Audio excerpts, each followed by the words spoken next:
Welcome to the More Than Anxiety podcast. I'm Megan DeVito, and I'm the life coach for stressed out and anxious women who want more out of life.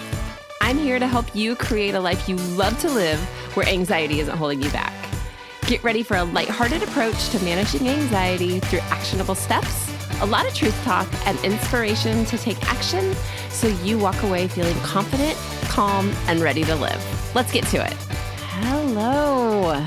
Welcome to episode 51 of the More Than Anxiety podcast. My name's Megan. I'm a life coach, and I help women who are stressed out and anxious and working so hard, who have really big dreams and goals. I help them get what they want.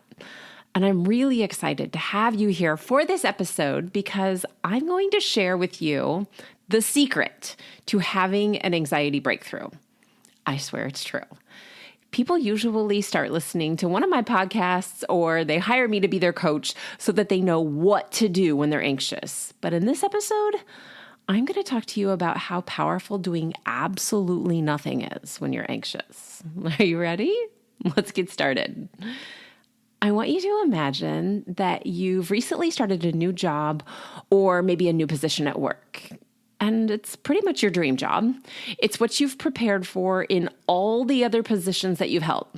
It's in line with what you studied in school, and it's just perfect for you.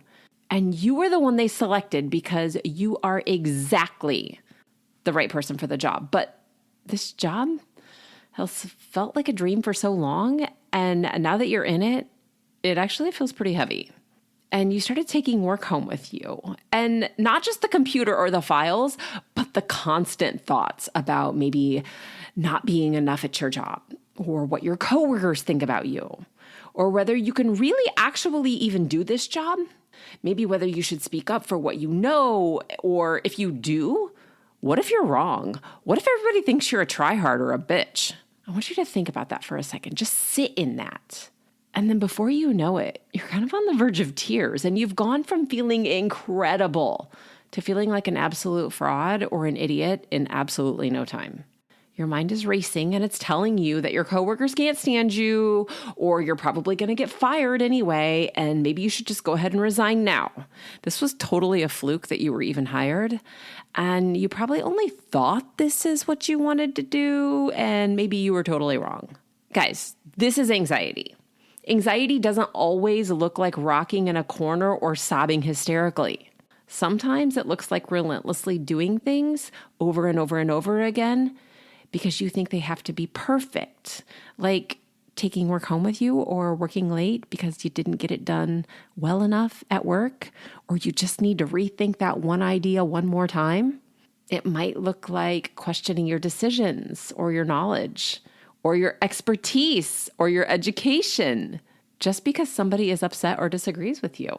You take that on yourself that you messed up or that you're wrong. That can be anxiety.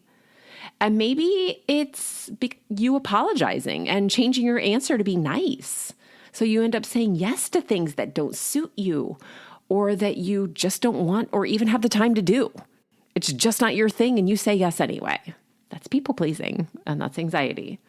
It can also look like taking on other people's problems or their emotions as your own and trying to fix how they feel or what you think went wrong. And you'll know this is you if you've referred to yourself as a fixer. And I can't tell you how many times in the past I was like, yeah, but that's what I do. I'm kind of a fixer. This is really common, especially if you are an empath or you're highly sensitive, which really can be part of being anxious too.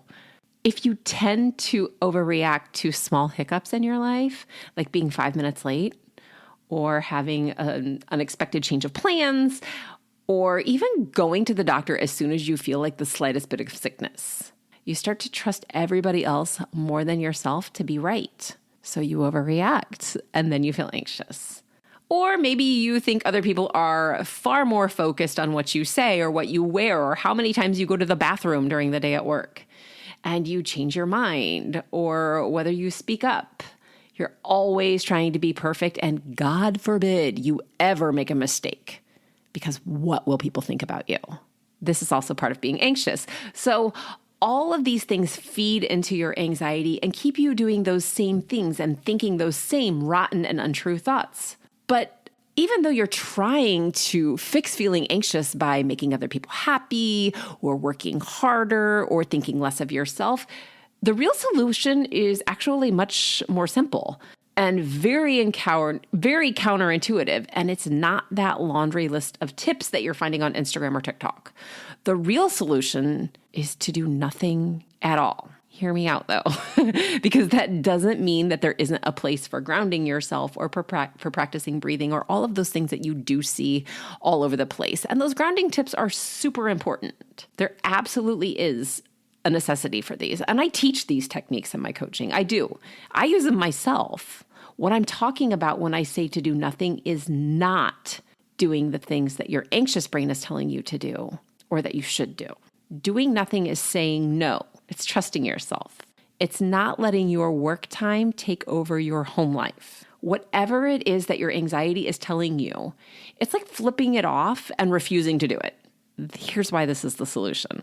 I know this sounds big right now, and you might think I'm crazy, and I swear to you, I'm not. This is really the key. Doing nothing teaches your brain how to feel anxious and how to choose thoughts. And this is something that I work on with women when I coach them. When we start, people usually know how anxious they are or how stressed they are. They have all kinds of thoughts about what's making them anxious. And we don't immediately jump straight into doing nothing because the habits that they've created or that you might have are probably pretty solid at this point. And you may not even know their habits. They might feel just like necessary things that you're doing because this is what's keeping you alive. I'm going to challenge that though and say this isn't true. I've mentioned in previous podcast episodes that anxiety is very biological, but your reaction to anxiety can become a habit. And when you create these habits to stay safe and to feel better, they just become part of who you are and part of your routine. And there's no shame in that at all. You've done your best to manage these feelings and to keep living and to keep doing the things that are required of you. So when I'm working with somebody, we always start with plenty of grace while you learn to do nothing. And yes, you actually will get to a place where you notice what you're thinking and how you're feeling, and you'll actually choose to ignore it, even if that sounds impossible right now. So doing nothing allows you to practice mindfulness, which is really just noticing how you feel or what you think and what's going on around you. So like to put it simply, it's just being present. And when you're trying to feel the hard things that make you scared and overwhelmed, you want to move out of your head because that's where all of those stories are coming from. And you want to drop into your body. This allows you to just start to being aware of what you think or what you feel, and especially to those sensations inside your body right in the moment. Because in the moment, you're just sitting and noticing, and there's no danger. It's just a feeling, it's just a thought, and it's just where you are. Mindfulness helps you break that cycle of thinking and feeling, of ruminating and going over the past and worrying that really accompanies all of those feelings inside your body. Because remember that anxiety is how your body feels. The thoughts are just a symptom. So whether you're a thinker or you're a feeler or you just spiral into both, it's all normal. It's okay. But being mindful allows you just to notice and to break that cycle. That is a game changer. Doing nothing also helps you practice self-compassion, or it lets you notice what's going on around you and how you feel about what's going on around you. A lot of times we don't want to feel anything uncomfortable or anything that feels sad or bad or dangerous. But when you are compassionate for yourself, you have the chance to take care of yourself the same way that you would be compassionate to somebody else that you love and care about. And yes, this means loving yourself and all of your very human emotions. I know it would be fantastic, but we're not supposed to feel good all the time. Somewhere along the line, we fell into this idea that anything bad is wrong, and that's just not true. You're human. You get to be angry and sad and heartbroken and mournful and even guilty. All of those emotions serve a purpose, and when you refuse to feel them, they're going to get stuck in there. So if you are angry or scared or defeated or frustrated or anything else, you have to let yourself feel it and think about what you need to think or what you need to do to feel better instead of just trying to make it go away by fighting it off. This is pretty much the foundation of my coaching because I help women notice how they feel and what they think and how they react. And I teach them how to feel anxious and then to pause before they do anything at all. We learn how to do nothing on purpose. When you let the thoughts and the feelings just simmer there without trying to stop them, you're practicing acceptance. And you might be thinking, why would I want to accept anxiety? Why would I want to do that? This is a really crucial aspect of learning to manage anxiety because when you do nothing, you acknowledge and you accept your current feelings without judging them. You stop telling yourself that you're a hot mess or a basket case, and you stop judging yourself for feeling the emotions that make you a human. And you start finding the things that you think are causing you to feel these big emotions. Remember that those habits you have were really, you probably learned them when you were little to help you feel safe or loved or included. Since you learned the reactions, you can also unlearn them. But to do that, you have to stop judging yourself and squashing how you feel. And you have to be okay with feeling even the really uncomfortable and hard stuff that you would normally just jump into action to make go away. When you take that immediate action and when you're anxious, it can throw your thoughts into overdrive and cause you to be impulsive and do a lot of things that you're going to regret later or that you might regret later. You might step back from a project or a relationship that you want, or you might leave an important interview or a meeting because you feel anxious. And you might even quit on your dreams when you haven't learned just to stop and feel and choose.